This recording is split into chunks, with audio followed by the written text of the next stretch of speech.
Welcome to A1 Storyteller, where we bring you gripping, real-life-inspired stories that will leave you speechless.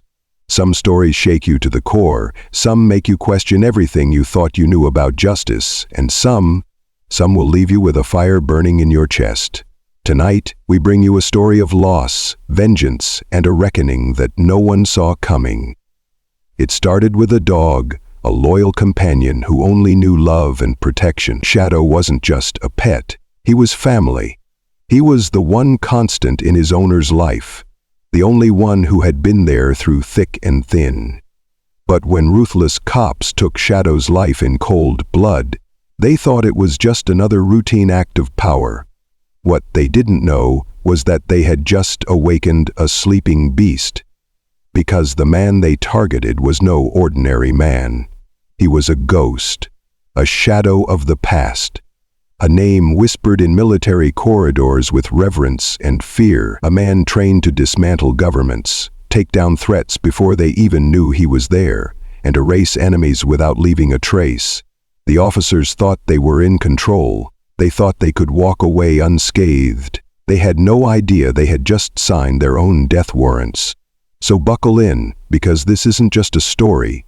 This is a reckoning.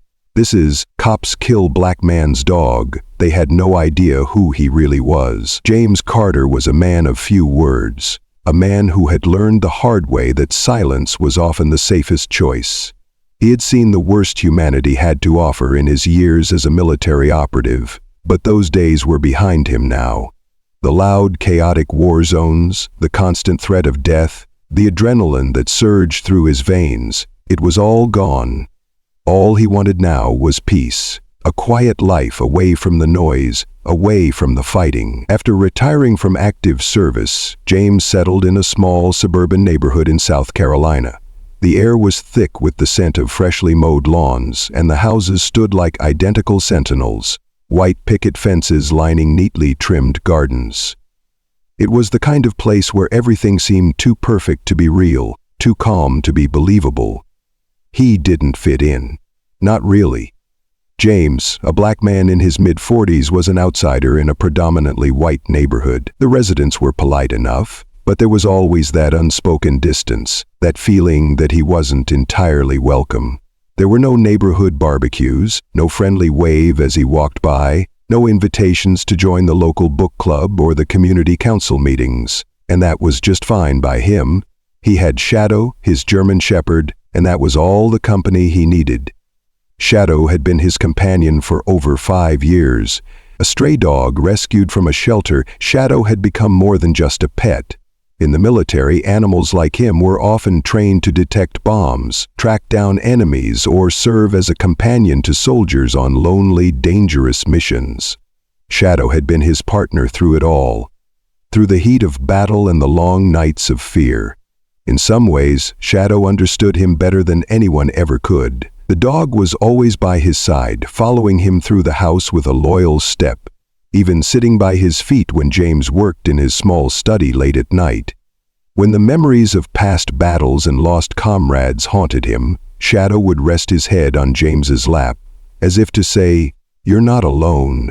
Life wasn't perfect, but it was manageable. The daily routine, waking up early for a jog with Shadow, taking him to the local park, then coming home for a quiet afternoon, provided the structure he craved. The town, though peaceful, carried its own undercurrent of unease. There were whispers about the neighborhood's old-school values, about how things hadn't been the same since James moved in. But James didn't care. As long as he had his dog and his solitude, he could endure the subtle glances and the muffled conversations behind his back. But all of that was about to change.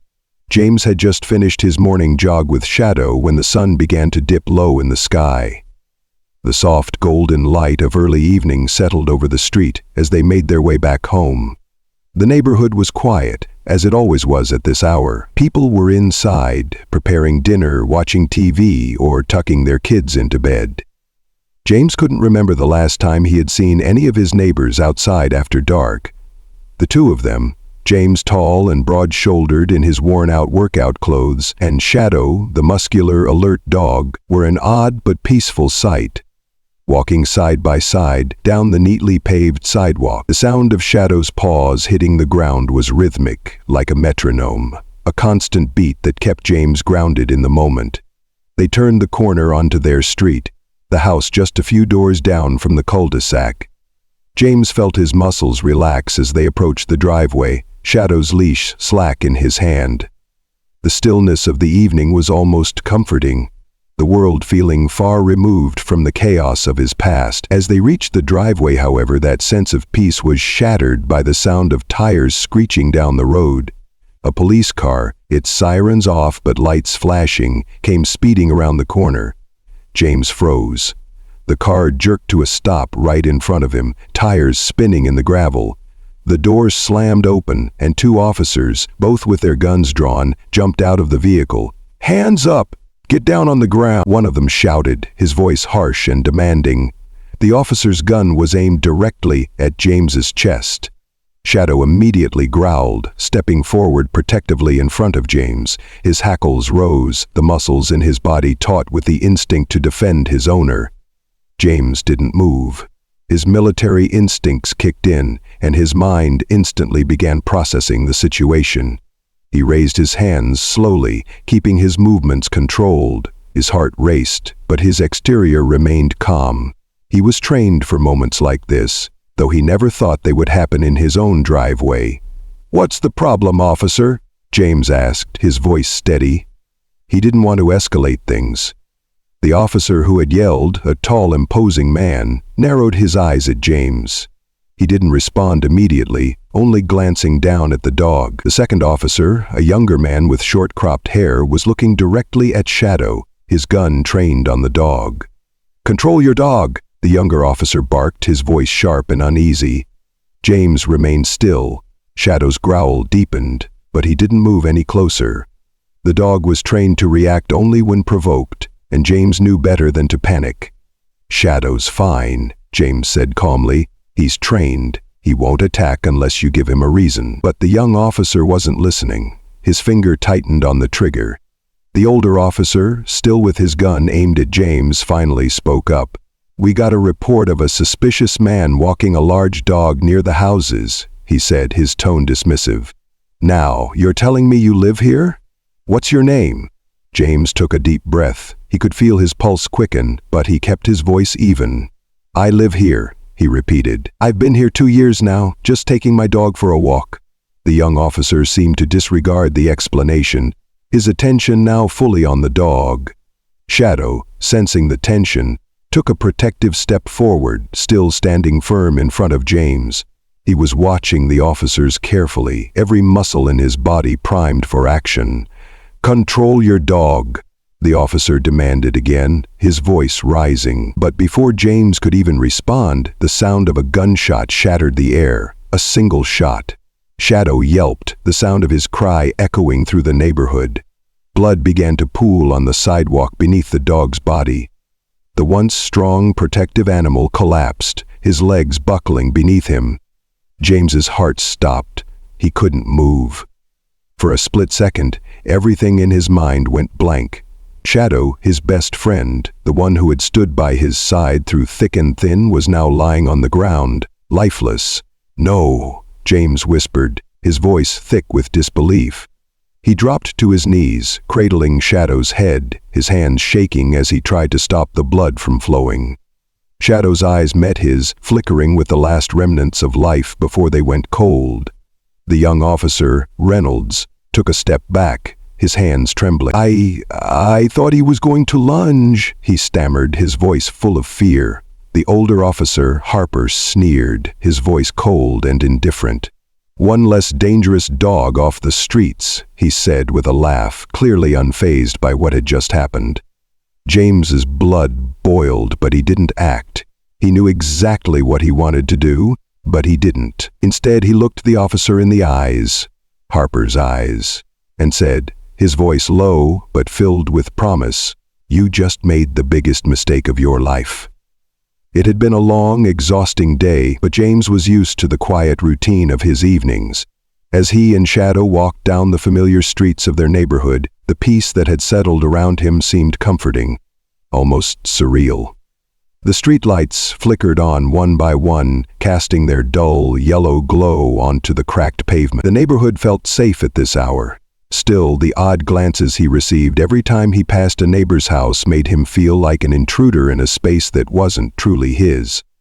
James had long since stopped trying to win people over.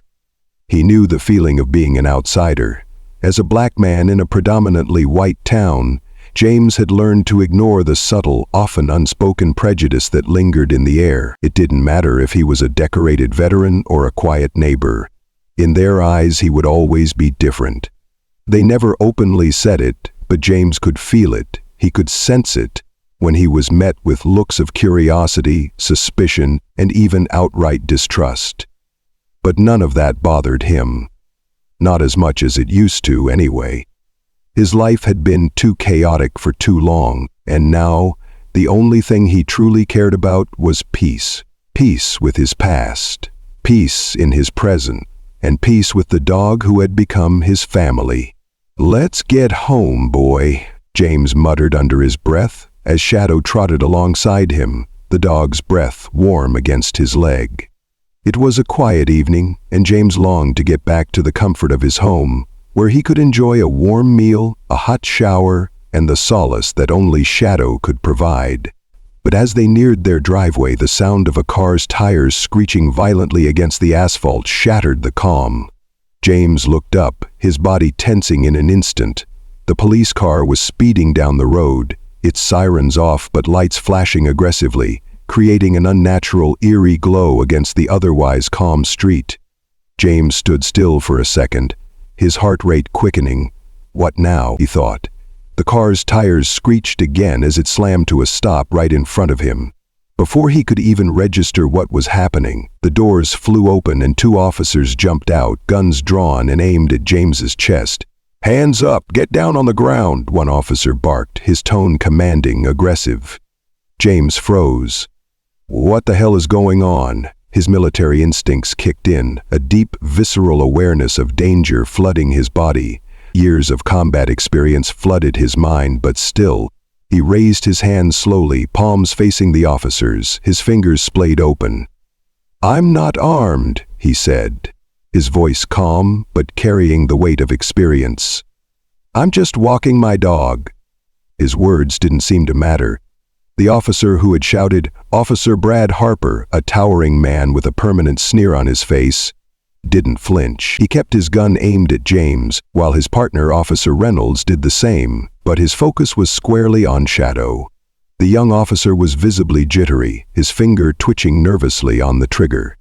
Shadow, sensing the tension, had already stepped in front of James, his body low to the ground, muscles coiled like a spring, his ears pinned back. The German shepherd growled low, a sound that sent a chill through the air. His instincts had already processed the situation and he was now standing guard. James couldn't help but feel a rising sense of dread. This wasn't a routine stop. This felt wrong. Why were they targeting him like this?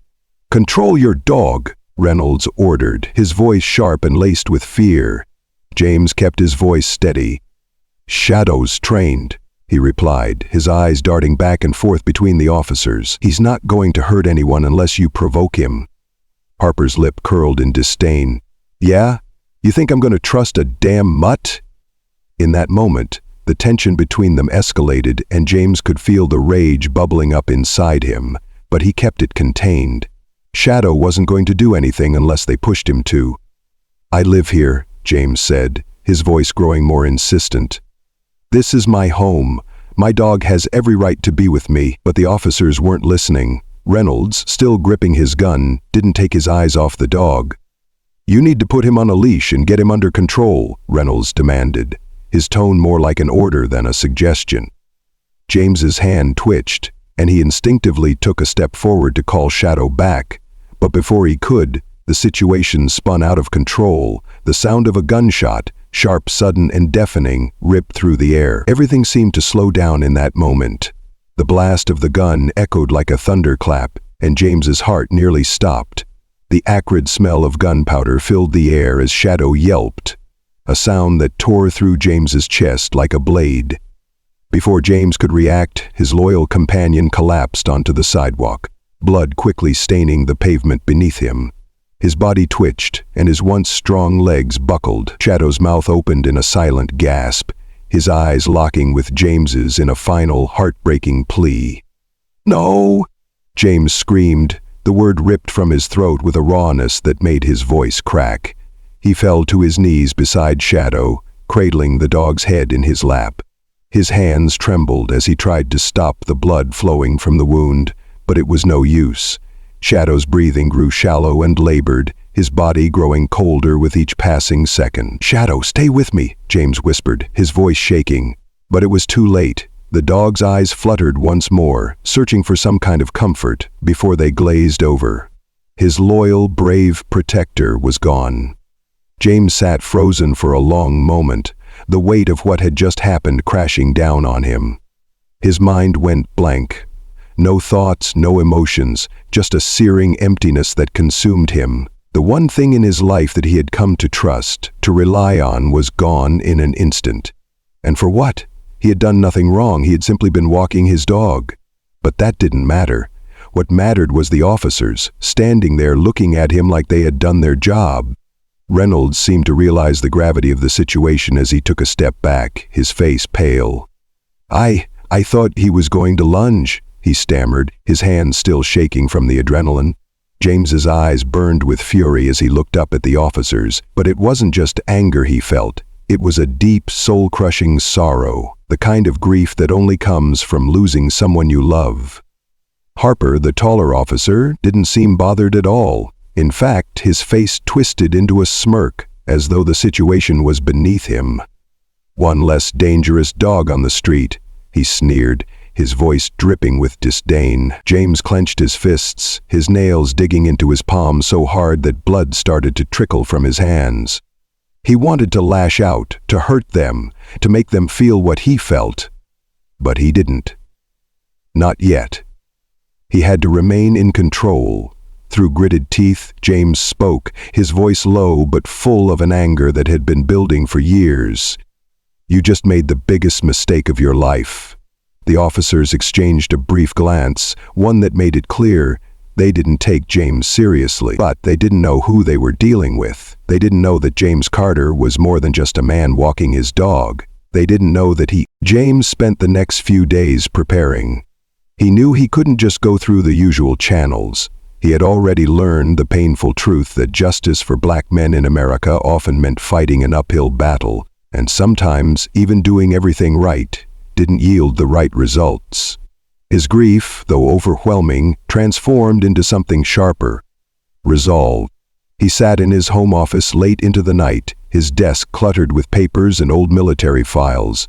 His hands, once steady in combat, now shook as he made the necessary calls. He dialed his former commanding officer, General Marcus Steele, who had always been a father figure to him during his years in service. The phone rang once, then twice. Then, on the third ring, Steele's gruff voice answered. "Carter, is everything all right?" James didn't hesitate. "I need help.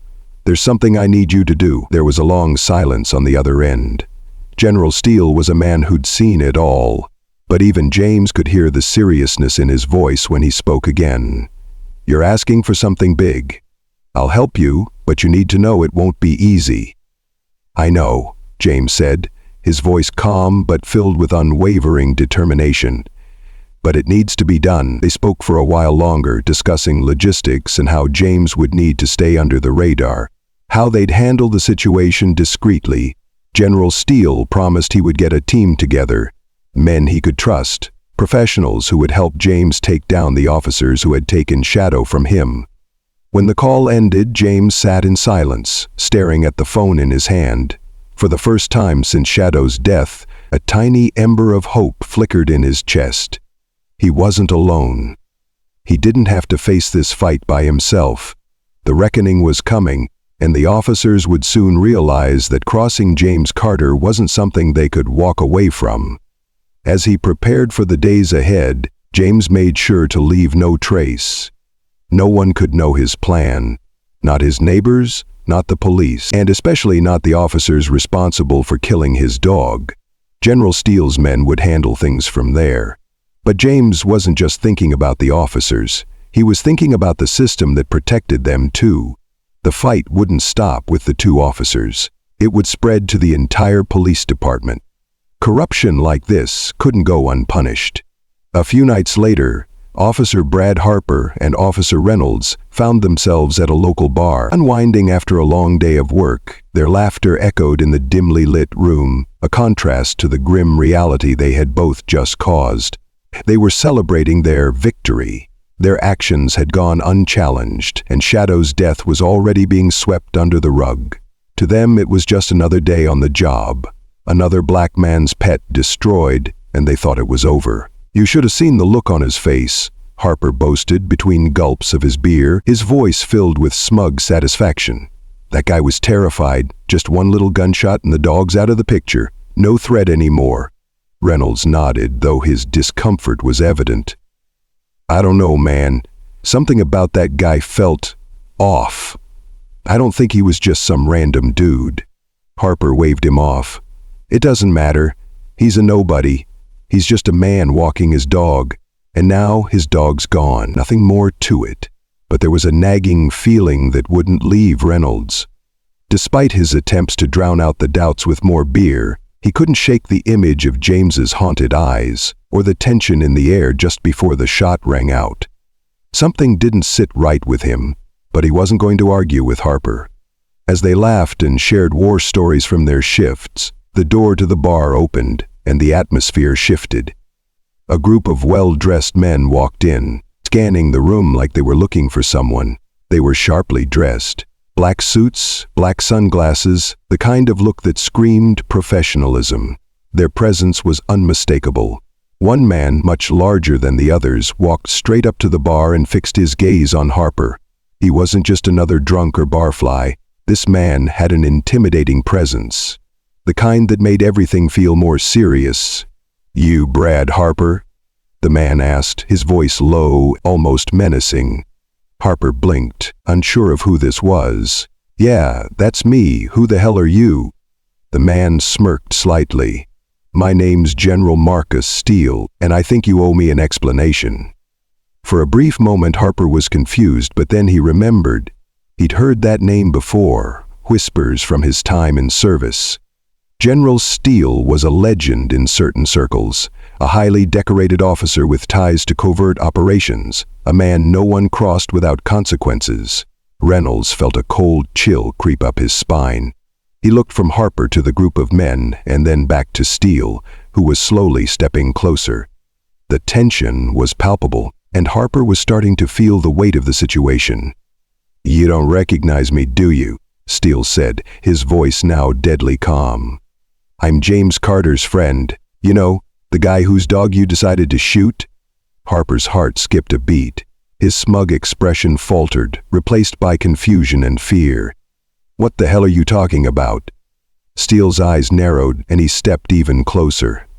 "I'm talking about the dog you murdered for no reason. You just killed a loyal companion, and now you're going to pay for it. You don't get to walk away from this unscathed." Before Harper could respond, two of Steele's men grabbed him by the arms, pulling him roughly from his seat. Reynolds froze, eyes wide with terror, but the men didn't even acknowledge him. They yanked Harper and Reynolds to their feet and began dragging them toward the door. Harper struggled, trying to break free, but the men were too strong. "Let go of me! What the hell do you think you're doing?" he shouted, but no one answered. Steele's men didn't speak, they just moved with calculated precision. The door to the bar swung open, and Harper and Reynolds were shoved out into the cold night air. The events of that night would change everything for Officer Brad Harper and Officer Reynolds. They had crossed the line, and they had no idea how deep the consequences would reach. As Harper and Reynolds were roughly shoved into the back of a black SUV, a sense of dread began to take over them. Neither man spoke, the gravity of their situation slowly dawning on them. This wasn't some random group of thugs. This was someone with power, someone who clearly had the resources to make them pay.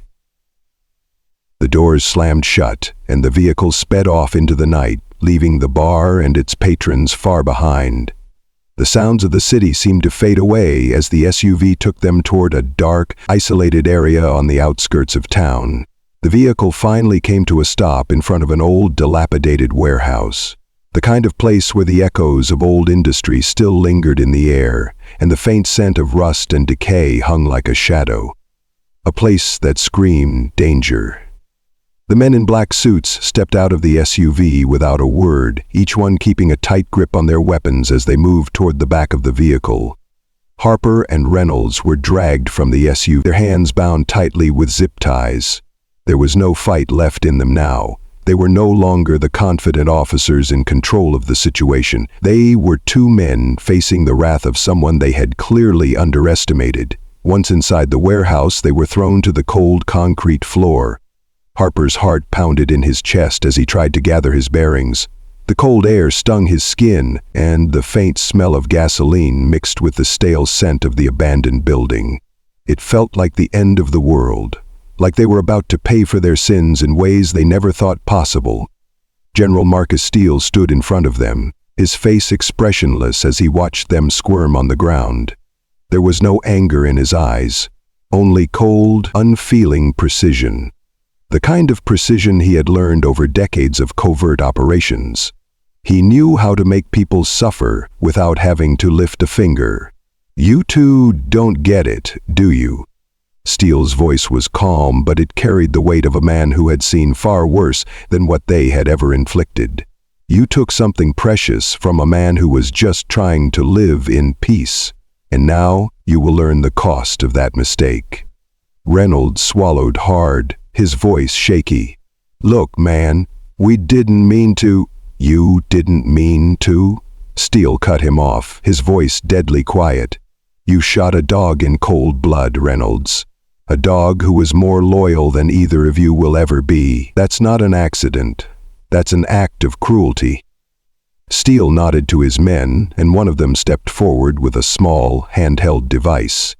He flipped it open, and a low hum filled the air as a projector flickered to life on the wall. The images that appeared were clear, surveillance footage from the night of Shadow's death. The exact moment the gunshot rang out, the way Shadow crumpled to the ground, the way James Carter had fallen to his knees, and the way James Carter had fallen to his knees, his hands desperately trying to cradle the life out of his beloved dog. The footage didn't lie. It told the story of a man who had just lost his best friend, and the brutal actions of two officers who had no business pulling a trigger. Harper and Reynolds looked up at the screen, their faces pale. They had no words left. They had thought they could get away with it. But now, in the cold, dark silence of the warehouse, they understood the full magnitude of their crime. "Your careers are over," Steele said, his voice steady. "But that's not enough. You'll never be able to hide from what you did." He turned to his men. "Take them to the next room." The men nodded and began dragging the officers away, but before they could disappear into the shadows, Harper spoke one final time. "You don't have to do this," he pleaded, his voice a mix of fear and desperation. "We're cops. We were just doing our jobs. We didn't know who he was." Steele's eyes narrowed. "That's the problem. You never bothered to ask. You never bothered to care." And just like that, justice was served. But in a world where cruelty often goes unpunished, James Carter made sure that his pain wasn't just his alone. He took his fight to the men who thought they could get away with murder, and he made them pay, one way or another. But it didn't stop there. The story of Shadow's death would echo through the community, through the police department, and through the entire country. The officer's brutal action sparked outrage, but it also sparked change. The body cam footage was leaked, and the investigation into the incident gained national attention. People began to question the system that protected those in power, and how far the justice system would go to protect its own. James Carter's actions were not motivated by vengeance, but by a need to ensure that Shadow's death didn't go unnoticed. And in the end, it was that determination, the refusal to let an innocent life be taken without consequences, that made all the difference. If you're watching this, know that justice doesn't always look the way we expect. Sometimes it's messy. Sometimes it's quiet. but in the end, it will always find its way. Thank you for joining us here at A1 Storyteller. We bring you stories that not only inspire but show the raw truth of what it takes to fight for what's right. If you want to hear more stories like this, make sure to like, subscribe, and hit that notification bell so you never miss out on what's coming next. Because remember, justice is never out of reach. It always finds a way to make itself known, even when you least expect it. Until next time, take care and always stand up for what's right.